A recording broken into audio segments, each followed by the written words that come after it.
Charity भक्त निवास अच्छी 4 चकिया गाड़ी बा 4 व्हीलर पार्किंग आम इतिमध्य 500 टंकार जो फीस धार्य करूँ किसी हुए तो विसंवाद कि प्रतिक्रिया होता आलोचना है मुझे आउ थे स्पष्ट भाव में कहवाई चाहूँगी गत थर भी आम कही कौन से राजस्व आय आमर अभिप्राय नुह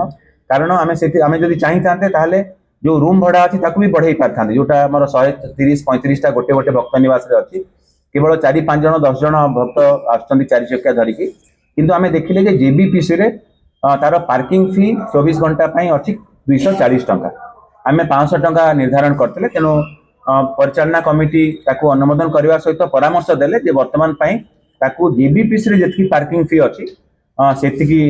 मूल्य रखा जाऊ अर्थात एणिकी जदि किए पार्किंग करने चाहिए जो भक्त रोथे बाहर लोक नुहति 500 टंका जगह 240 टंका देवाक पड़ो तेणु ताको आम मूल्य कम करूँ जहाँकि आसंता काली ठारू ताहा लागू हम 24 घंटा रखिए एवं आम अनुरोध करूँ जेहेतु आम सीमित जगह रोचे से न रखिकी जेबीपीसी रखिए आम बेसी खुशी हूँ कारण से जगह पार्किंग कलू आमर असुविधा होची।